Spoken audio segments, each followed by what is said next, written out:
आपला टॉपिक आहे face value and place value म्हणजेच दर्शनी किंमत आणि स्थानिक किंमत. तर सर्वात पहिल्यांदा येते दर्शनी किंमत. दर्शनी किंमत म्हणजे काय? जो अंक आपल्याला जसा दिसतो आहे ती त्याची दर्शनी किंमत असते. तर समजा 9 म्हटलं तर 9 ही त्याची दर्शनी किंमत असणार. 6 म्हटलं तर 6 दर्शनी किंमत असणार. 2 म्हटलं तर 2 दर्शनी किंमत असणार. 8 म्हटलं तर 8 दर्शनी किंमत असणार.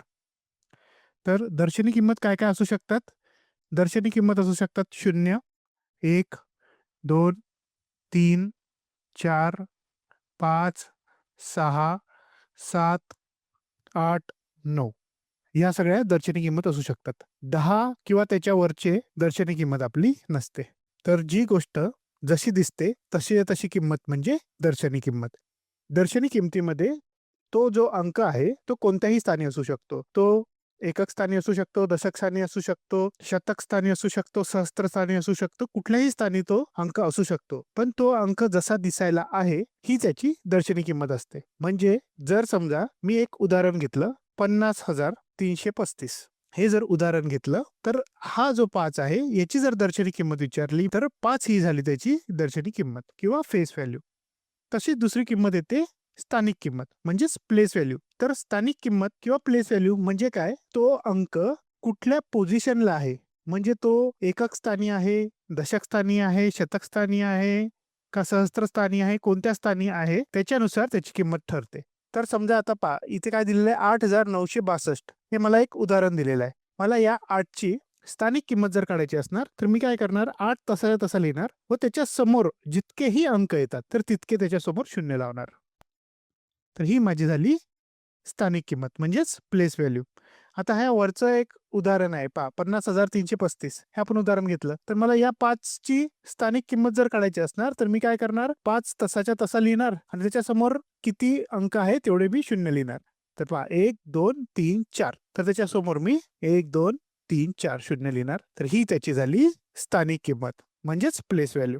तर आता आपण यावरील काही गणिते पाहू. पहिला प्रॉब्लेम आपला काय आहे? 4,567 या संख्येत 5 ची फेस व्हॅल्यू काय आहे? म्हणजे दर्शनी किंमत काय आहे? तर आता सांगितलं दर्शनी किंमत म्हणजे काय? जी संख्या जशी दिसते तशी. 5 जर म्हटलं आणि दर्शनी किंमत काढायला लावली तर 5 ची दर्शनी किंमत 5 राहणार. कोणताही अंक जर दिला तर त्याची दर्शनी किंमत तोच अंक असतो. नंतरचा प्रॉब्लेम आहे पहा आपल्याला हा एक मोठा अंक दिलाय 32,54,710 या संख्येतील 5 ची स्थानिक किंमत काय? या ठिकाणी आपल्याला 5 ची स्थानिक किंमत विचारलेली आहे. म्हणजेच काय प्लेस व्हॅल्यू. तर 5 कुठे आहे? आपण 5 त्या 5 च्या जवळ 5 लिहिणार आणि त्याच्या समोर येणाऱ्या सर्व अंकाला आपण 0 लिहिणार. तर किती अंक येतात त्याच्या समोर? 1, 2, 3, 4 समोर म्हणजे त्याच्या उजवीकडे. किती 0 येतील मग? 1, 2, 3, 4 0 येतील. 5 ची स्थानिक किंमत काय असणार? तर 50,000. नंतरचा प्रश्न आहे आपला. आपल्याला संख्या दिलेली आहे 5,03,535 या संख्येतील 3च्या स्थानिक किमतीची बेरीज काय? तर या ठिकाणी आपल्याला 3ची स्थानिक किंमत काढावी लागतील. सर्वात पहिल्यांदा आपल्याला पाहावं लागेल की या संख्येमध्ये किती 3 येतात. आपली संख्या आहे 5,03,535 तर यात किती 3 येत आहे? पहा हा एक 3 पहिले आणि हा एक 3 दुसरा. 2 3 येतात आहे. या संख्येत 3च्या स्थानिक किमतीची बेरीज विचारलेली आहे. तर पहिला हा जो 3 आहे याची स्थानिक किंमत किती झाली? 3 तसाच्या तसा त्याच्या समोर येणाऱ्या सर्व संख्यांच्या ठिकाणी आपण 0 लिहिणार. 3वर 1, 2, 3 0. हा जो दुसरा 3 आहे तो 3 तसाच्या तसा त्याच्या समोर येणाऱ्या संख्येच्या ठिकाणी आपण 0 लिहिणार. तर पहिल्या 3ची स्थानिक किंमत झाली 3,000 आणि दुसऱ्या 3ची स्थानिक किंमत झाली 30. तर या दोघांची बेरीज जर आपण केली तर आपलं उत्तर येतंय 3,030. तर 3,030 आपलं उत्तर राहणार. त्यानंतरचा प्रश्न आहे 5,27,435 या संख्येतील 7 आणि 3च्या स्थानिक किमतीमधील फरक किती? तर 7 ची स्थानिक किंमत काय असणार? आता आपण पाहिलं 7 तसा तसा लिहायचा आणि समोर उजव्या साईडला जितकेही अंक आहे त्याच्या ठिकाणी 0 लिहायचं. तर 7 ची स्थानिक किंमत झाली 7,000 आणि 3ची स्थानिक किंमत काय झाली? 3 तसा तसा त्याच्या समोर येणाऱ्या सर्व संख्येच्या ठिकाणी 0 लिहिलं तर 30. तर आपल्याला याच्यात काय विचारलंय? फरक विचारलाय. फरक म्हणजे वजाबाकी. तर इथे येणार 0. 10तून 3 गेले 7, इथे 9 आणि ते 6. 6, 9, 7, 0. तर हे आपलं उत्तर असणार 6, 9, 7, 0. आता आपल्याला एक मोठा अंक दिलेला आहे 3,26,75,149. या संख्येतील 7ची स्थानिक किंमत आणि दर्शनी किंमत यामधील फरक किती? तर इथे 7 कुठे आहेत ते आपल्याला सर्वात पहिल्यांदा शोधावं लागेल. इथे 7 इथे आहे. तर 7ची स्थानिक किंमत काय झाली? 7. त्याच्यासमोर येणाऱ्या सगळ्या संख्यांच्या जागी 0 लिहिणार. 1, 2, 3, 4 म्हणजे 70,000. आणि 7ची दर्शनी किंमत काय असते? जी संख्या जशी आहे तशी म्हणजे 7. तर या दोघांचा फरक जर आपल्याला काढायचा असणार तर वजाबाकी केल्यावर आपलं काय उत्तर येतंय? 10तून 7 गेले 3. इथे 9, 9, 9 आणि 6. तर आपलं उत्तर काय येतंय? 6. 3 वेळा 9 आणि 3. तर 6, 9, 9, 9, 3. तर सी, ऑप्शन सी. त्यानंतरचा आपला टॉपिक आहे 1 ते 100 मध्ये कोणता अंक किती वेळा येतो? 1 ते 100 जर आपण कन्सिडर केलं तर त्याच्यात 1 हा 21 वेळा येतो. आपण पाहून घेऊ कसा येतो. पण हे नेहमी लक्षात ठेवा, 1 हा 21 वेळा येतो आणि बाकी सर्व अंक हे 20 वेळा येतात. म्हणजे कोणते? 2 ते 9 हे अंक 20 वेळा येतात. शून्यासाठी आपण नॉर्मली ही गोष्ट काढत नाही. का नाही काढत? कारण कोणत्याही अंकाच्या समोर आपण शून्य कितीही वेळा लिहू शकतो. म्हणून शून्यासाठी आपण ही गोष्ट काढत नाही. जर शून्यासाठी विचारलं त्यावेळेस आपण काय समजायचं की एकच स्थानी शून्य असलेले संख्या किती येतील ते आपल्याला काढायचे असतात. तर 1 किती वेळा येतो आपण पहिल्यांदा काढून पाहू. किती वेळा येतो पहा.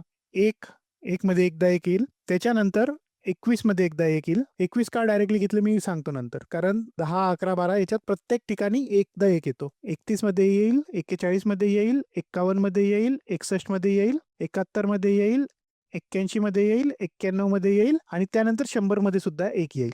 तर हे किती झाले? 1 हा 1, 2, 3, 4, 5, 6, 7, 8, 9 आणि हे 10. हे किती वेळ 1 झाले? 10. त्याच्यानंतर काय तर 10, 10 मध्ये 10, 11, 12, 13, 14, 15, 16, 17, 18, 19. तर 1, 2, 3, 4, 5, 6, 7, 8, 9, 10. हे पण 10 झाले. पण आपण आता इथे काय म्हटलेलं आहे? 21 वेळा 1 येतो. तर इथे 10, इथे 10 आणि 11 मध्ये हा 1 दोनदा येतो. त्याच्यामुळे 11चा 1 जर आपण मोजला तर 10 अधिक 10 अधिक 1 म्हणजेच ते 21 होतात. आपण इथे कुठल्या अंकांबद्दल बोलतोय? 1 ते 100. त्याच्यात आपण 100 कन्सिडर करतोय. आपण 100 कन्सिडर करतोय. हा 100 वाला एक जो आहे हा 1 वाढतो. त्याच्यामुळे हे 21 होतात. बाकी सर्व संख्या 20 राहतात. 2 पासून 9 पर्यंत जर कोणतीही संख्या येत असणार तर ती किती वेळा येते? 20 वेळा येते. 1 ते 100 मध्ये एकूण 2 अंकी संख्या किती? तर 2 अंकी संख्या कुठून चालू होतात? 10 पासून तर 99 पर्यंत. ह्याच्यात 100 पण येत नाही आणि 1 ते 9 पण येत नाही.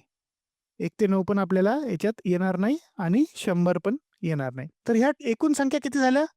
तर एकूण संख्या काढण्यासाठी आपला फॉर्म्युला काय असतो? मोठी संख्या वजा लहान संख्या अधिक 1 हा फॉर्म्युला नेहमी लक्षात ठेवा. तर किती उत्तर येतं याचं? 99 मधून 10 गेले 89 अधिक 1 90. तर आपलं एकूण 2 अंकी संख्या किती असतात? तर 90. कधी कधी असे पण प्रश्न विचारले जातात. 51 ते 100 मध्ये 7 किती वेळा येतो? तर 51 ते 100 मध्ये 7 किती वेळा येतो? हे काढण्यासाठी आपल्याला काय करायचं आहे की 50 पर्यंत 7 किती वेळा येतो जर हे आपण काढलं तर समोरचं आपल्याला इझिली सॉल्व्ह होईल. आपल्याला माहित आहे 1 ते 100 मध्ये 7 हा 20 वेळा येतो. तर 1 ते 50 मध्ये 7 किती वेळा येतो? 7 येणार, 17 येणार, 27 येणार, 37 येणार, 47 येणार. किती 7 येतात? 1, 2, 3, 4, 5. 5 7 येणार. तर एकूण 7 किती वेळा येतो 1 ते 100 मध्ये? 7 1 ते 100 मध्ये येतो 20 वेळा. तर 20 वेळा 7 वजा हे 5 वेळा येणारे 7 तर उरतात 15. तर 51 ते 100 मध्ये 7 हा 15 वेळा येतात. तसेच 6 पण 15 वेळा येणार. मला एक सांगा 5 किती वेळा येणार? 5 साठी उत्तर थोडं बदलतं. कसं? आपल्याला कुठपासून कुठपर्यंत म्हटलंय? 51 पासून 100 पर्यंत. तर 5 किती येतात पहा.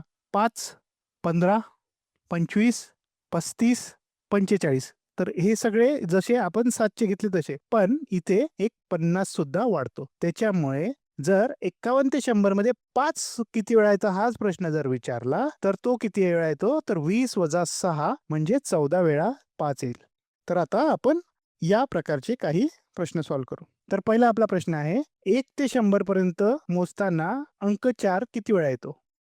आपण हे काढलेलं आहे डायरेक्टली. आपण काढलेलं आहे. किती वेळा येतो? 1 येतो आपला 21 वेळा आणि 2 ते 9 हे अंक आपले येतात 20 वेळा. तर हा 4 कुठे आहे? 2 ते 9 मध्ये आहे आणि आपल्याला काय विचारलं? 1 ते 100. 1 ते 100 मध्ये 4 हा अंक 20 वेळा येतो.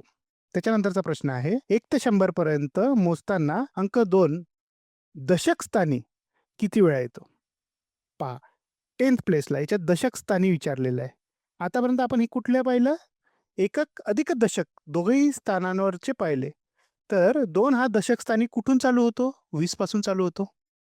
20, 21, 22, 23, 24, 25, 26, 27, 28, 29. 30ला 3 चालू होतो. तर किती झाले? 1, 2, 3, 4, 5, 6, 7, 8, 9, 10. 10 झाले. आपल्याला याचा फॉर्म्युला पण माहीत आहे. काय आहे? मोठी संख्या वजा लहान संख्या अधिक 1. हा जर आपण फॉर्म्युला लावला तर याचं उत्तर 10 येईल. 29 वजा 20 9. 9 अधिक 1 10. तर याचं उत्तर 10 असणार आपलं. आपला प्रश्न आहे 301 ते 399 पर्यंत मोजताना अंक 3 किती वेळा येतो? पहा आपल्याला काय दिलेलं आहे? 301 ते 399. सगळ्यात पहिल्यांदा याच्या शतक स्थानी काय आहे? 3 आहे. म्हणजे 301 पासून 399 पर्यंत सगळ्या ठिकाणी आपल्याला 3 एकदा तर सापडणार आहे. तर त्याचा आपला फॉर्म्युला काय असतो? मोठी संख्या 399 वजा लहान संख्या 301 अधिक 1. तर हे किती झाले?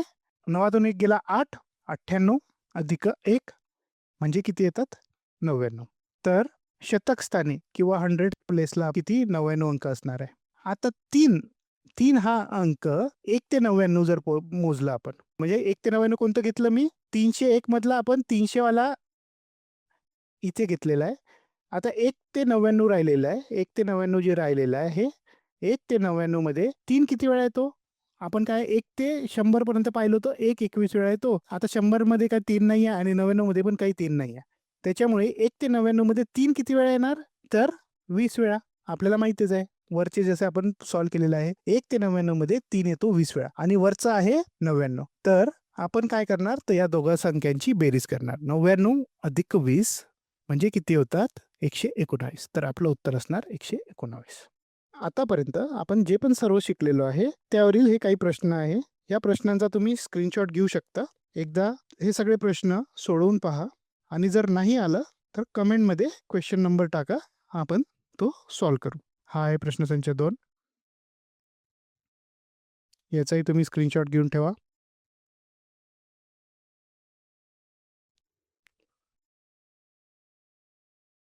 त्यानंतरचा प्रश्नसंच आहे प्रश्नसंच 3.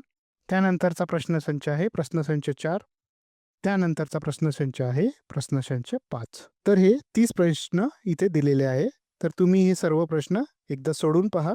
इथे या सर्व प्रश्नसंचांच्या आन्सर की पण दिलेला आहे.